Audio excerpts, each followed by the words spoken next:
upset with me over any matter? Nabi alayhi salam said no.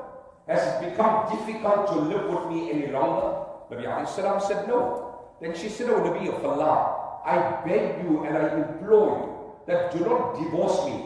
Keep me in your nikah. But I see you have a greater inclination towards your wife, Aisha radiallahu ta'ala anha. When it's my turn, I forfeit my night, and you could spend my night with Aisha radiallahu ta'ala anha. But keep me in your nikah, so that tomorrow on the day of Qiyamah, I could stand up as the wife of Muhammad sallallahu alayhi wa sallam. I mean, look at the foresight of this woman. She forfeits her rights, but she secures the companionship of the Nabi of Allah in the gardens of Jannah. Nabi Karim sallallahu alayhi wa sallam, when he entered into his fatal illness, which lasted for approximately 11, 12, 13 days. So Nabi alayhi salam goes into Baqi and Abu Muwayyibah, and as he reaches from Baqi, he comes to the home of Maymuna. It was the turn of Maymuna. So Nabi alayhi salam, he said, call all my wives. What I'm saying, compromise. If you want your marriage to work, you will have to make that compromise. So all the wives come to the house of Maymuna, and they're sitting around the Nabi of Allah sallallahu alayhi wa sallam. Nabi alayhi salam said, Aina ana ghadan, that tomorrow whose turn is it? One wife said, it is my turn. The night after that, the other wife said, it is my turn. The night after that, the other wife said, it is my turn. The wives then realized that Nabi alayhi salam, he wants to know when is the turn of Aisha. The wives read between the line that Nabi alayhi salam is inquiring, when is the turn of Aisha radiallahu ta'ala. All the wives then forfeited their rights. They said, oh Nabi of Allah, we forfeit our rights, and the last few moments that you have, you could spend it in the house of Aisha radiallahu ta'ala. And you know something interesting is written. So nonetheless, Aisha radiallahu ta'ala then describes it. He said, Nabi alayhi salam, you know, he was carrying, he came into my room. As he entered, she said, I had a severe headache. And I said, what? Oh Nabi of Allah, I've got a severe headache. Nabi alayhi salam said, Aisha, you complaining about a headache? But I've got a splitting headache. I've got a splitting headache. And then it prompted a discussion that normally takes place. You know, sometimes you married for 30 years, like on a light note, they say husband and wife were married for 40 years. So one day the husband asked the wife, that tell me, you know what, if I happen to pass away, will you get married again? So the wife says, you know what, we've got 4 children, I'm already over the year, I'm in my late 50s, who's going to get married to me? My sister is divorced, so I'll just move in with my sister, and I'll continue living with her. So the wife asked the husband the same question. Then what happens if I die before you? Will you get married again? The husband looked at his wife and he said, you know what, I'll also move in with your sister. I'll also move in with your sister. So nonetheless, Aisha radiallahu ta'ala, she said, oh Nabi of Allah, I've got a headache. Nabi alayhi salam said, Aisha, you got a headache, I got a splitting headache. And then Nabi alayhi salam said, Aisha, I could die before you, you could die before me. She said, oh Nabi of Allah, I don't want to pass away before you. I don't want to pass away before you. Nabi alayhi salam said, Aisha, you pass away before me, I will see to your ghusl, I will see to your kafan, I'll wrap you in your kafan, I'll see you being lowered into your grave. Oh Nabi of Allah, I don't want to pass away before you. So Nabi alayhi salam said, Aisha, what's the problem? What's the matter? So she said, oh Nabi of Allah, I'm afraid that if I pass away before you, you will take one of your other wives and they will sleep in my bed. So there was that subtle rivalry, you know, from time immemorial. It happens up to this day, and it will continue to happen until the end of time, even amongst the wives of the Nabi of Allah. You know, Aisha radiallahu anha says that when Nabi alayhi salam got married to one of his wives, what did she say? Haziltu huznan shadida. I went into a state of depression. I went into a state of depression. Why people told me that wife is very beautiful. She said, I became depressed. So one of the wives said, don't become so emotional. You know, why don't you go and meet that wife? And then, you know, at least you can come to terms with it. So she says, I went to see that other wife. And then I realized, you know what, she's even more beautiful than what people are telling me. I became even more depressed. So that was, I mean, this happened from that time. So what I'm saying that there has to be, you know, there has to be a compromise from the side of the wife and from the side of the husband. The third hadith that appears in Ibn Majah. What did Nabi alayhi salam say? لَيْسَ مِنَّا مَنْ خَبَّبَ إِمْرَأَةً عَلَى زَوْجِهَا أَوْ عَبْدًا عَلَى سَيِّدِهِ. That person is not part of my ummah who provokes a woman against a husband. That person is not part of my ummah who provokes a woman against a husband. Now there are various ways of provoking a woman. Okay, it's Saturday night, what you're doing? No, I'm cooking food for the husband. You've gone crazy. I would never allow my husband to do that to me. So, like they say, what an irony of the situation we have. When my son-in-law buys something for my daughter, then what the mother-in-law say? You know what, that son-in-law of mine takes such good care of my daughter. But on the reverse, when my son buys something for my daughter-in-law, what do the mother say? Not nice to say. But this bichara son of mine has to work so hard. That wife of his is putting so much of pressure on him. So, what I'm saying, there has to be that compromise. I mean, as men, what can we do to keep the marriage intact? So, Nabi Karim sallallahu alayhi wa sallam, he lives on Hajjatul Wada. All his wives accompany him on this journey. And as Nabi alayhi salam is moving, he realizes that Aisha's camel is very fast. And Safiya's camel is slow. And on the reverse, Nabi alayhi salam then realized Aisha's bedding was light and Safiya's bedding was heavy. So Nabi alayhi salam called one of his companions and he said, do me a favor, حَوِّلْ مَتَاعَ عَيْشَ عَلَى جَمْلِ صَفِيَّةِ وَحَوِّلْ مَتَاعَ صَفِيَّةِ عَلَى جَمْلِ عَيْشَ. Take Aisha's bedding, put it on Safiya's camel, and put Safiya's bedding on Aisha's camel. When Nabi alayhi salam did this, Aisha becomes upset. She becomes upset. And she comes to the Nabi of Allah, sallallahu alayhi wa sallam. Oh Nabi of Allah, are you the Nabi of Allah? Of course I am the Nabi of Allah. What makes you doubt the fact that I am the Nabi of Allah? Why should I carry somebody else's bedding? Why should I carry somebody else's bedding? Nabi alayhi salam said, Aisha, your camel is fast, Safiya's camel is slow, your bedding is light, her bedding is heavy. I thought, let us swap the beddings around. At least we could move a little faster. No, I'm not carrying anybody else's bedding. Abu Bakr, the father of Aisha, overheard the discussion. He came to Aisha and he gave her one. Nabi alayhi salam said, Abu Bakr, take it easy. But how can my daughter answer you in that way? Nabi alayhi salam said, Abu Bakr, don't you know, when a woman is overtaken with emotions and sentiments, like you always say, my brothers, the right of talaq has been given to who? The husband or the wife? The right of talaq has been given to the husband. I swear by Allah, the right of talaq was given to the wife. I doubt you will find one married man alive today. Allah in His infinite wisdom, made it such. Allah in His infinite wisdom, made it such. So Nabi alayhi salam, he tolerated. What did he say? My Nabi, La yafruqu mu'minan mu'minun mu'minatan. No believer should discard his wife totally. If he hates one of her wrongs, that very woman possesses many great qualities in her that will attract you to her. If she falters in one thing, on his Hajjatul Wada, what did my Nabi say? O people, fear Allah with regards to the treatment of your wives.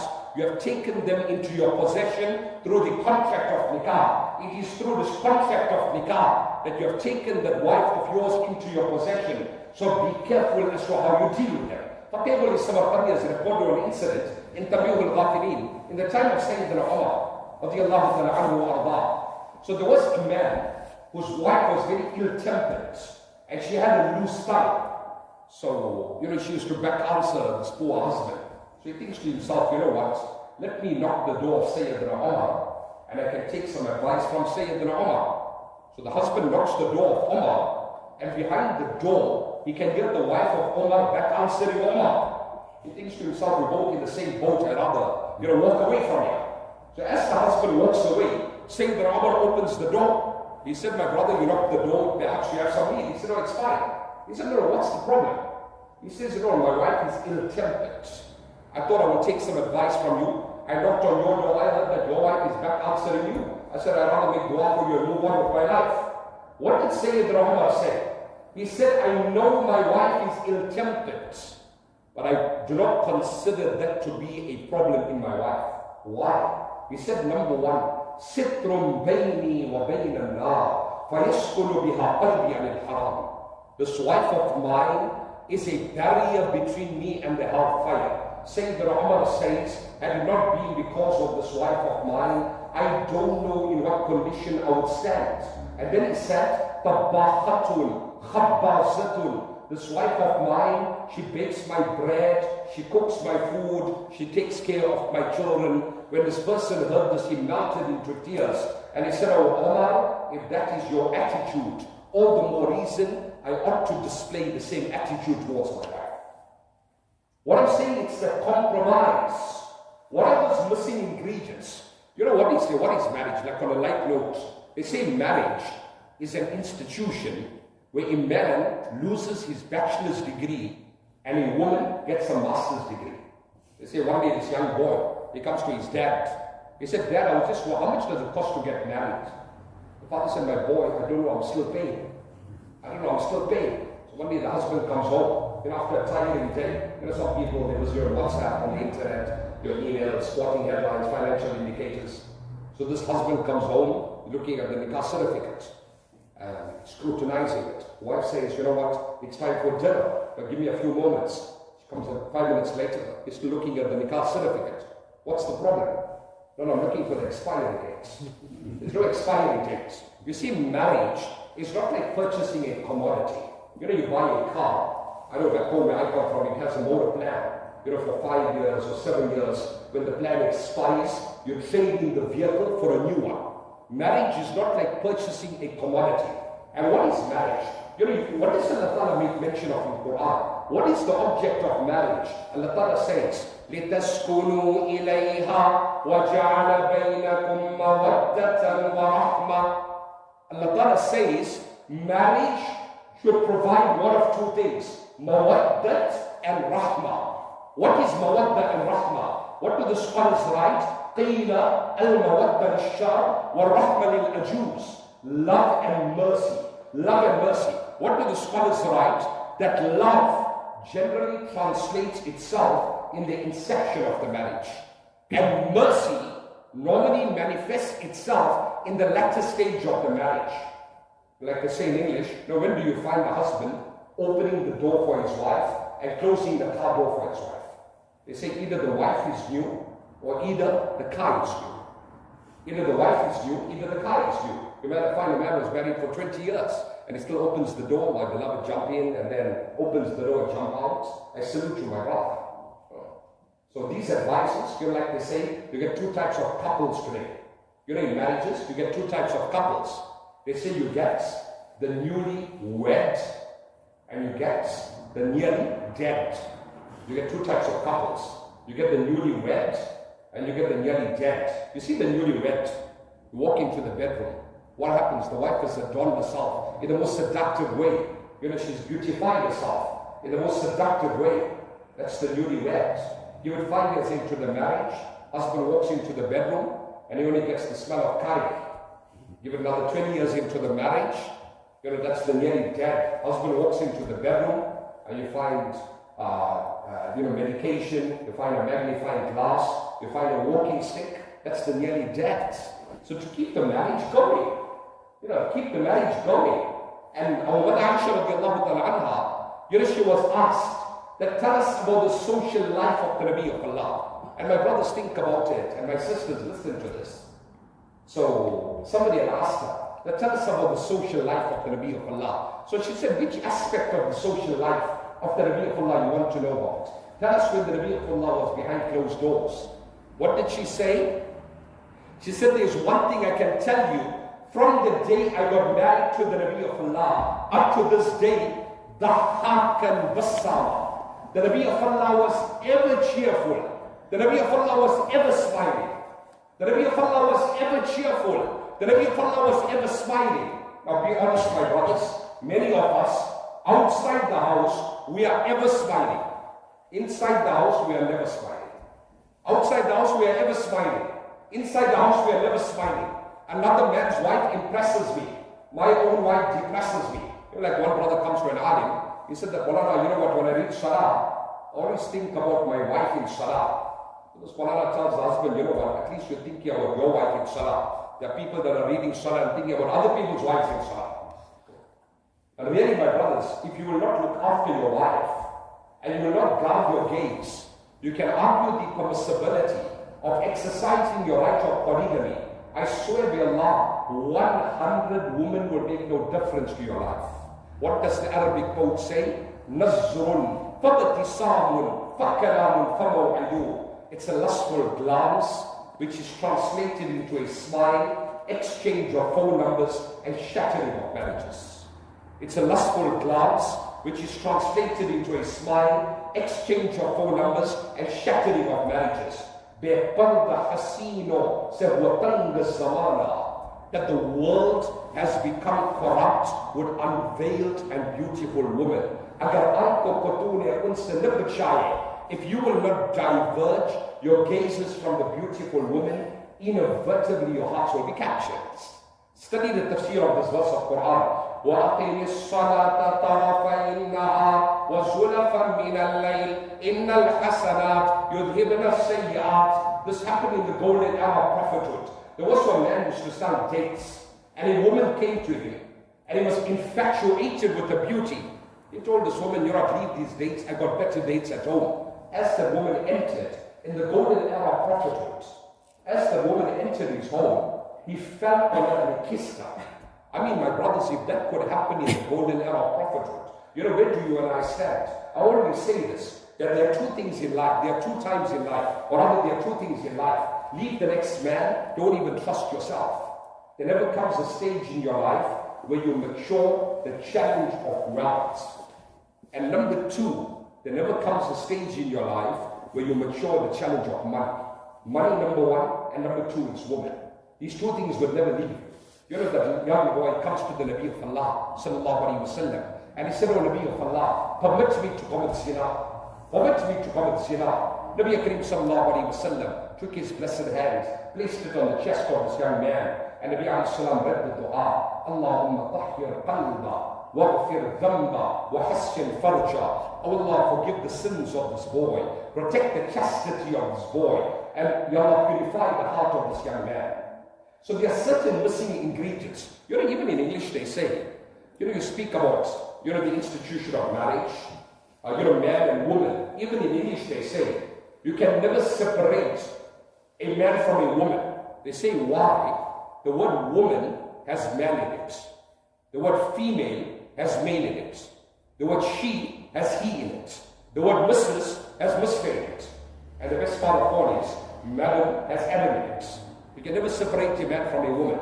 So there are certain missing ingredients, that you would find that unfortunately, it's lacking in our marriages. I'll just end on these few advices, inshallah, that perhaps something that we can take with us and we could perhaps implement, in our marriages. So number one is the golden principle. You want your marriage to work.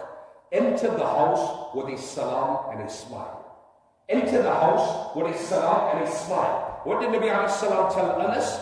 إِذَا دَخَلْتَ بَيْتِكَ فَسَلِّمْ عَلَى أَهْلِكَ.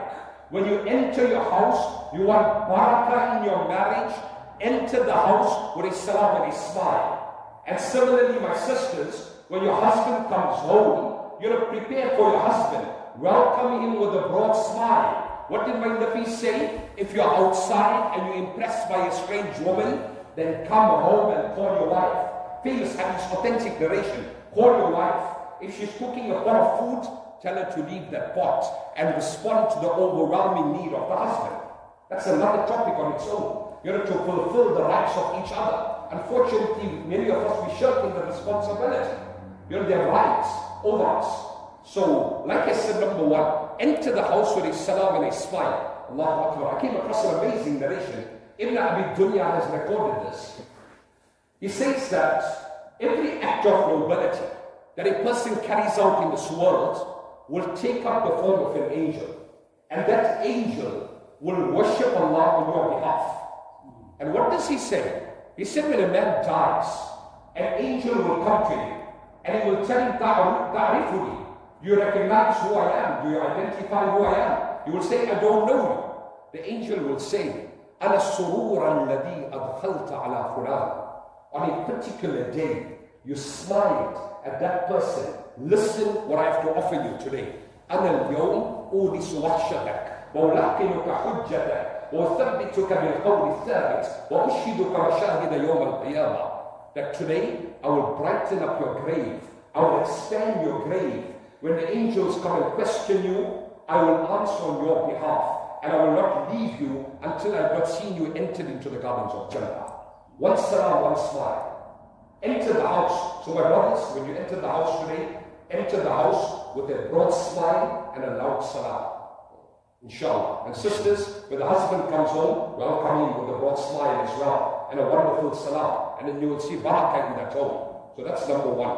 Enter the house with a salam and a smile. Unfortunately today, my brothers, we are not making salam. Malik bin Dinar, one day he's walking on the road. So there was a group of young kids, children that were playing. So as he walks past them, he then realizes that, the Nabi of Allah used to make it a point of greeting little children. So he takes a few steps back and he greets these little kids. One young boy stands up and he said, Wa alaikum salam wa rahmatullahi wa barakatuh ya Malik. He responded with confidence.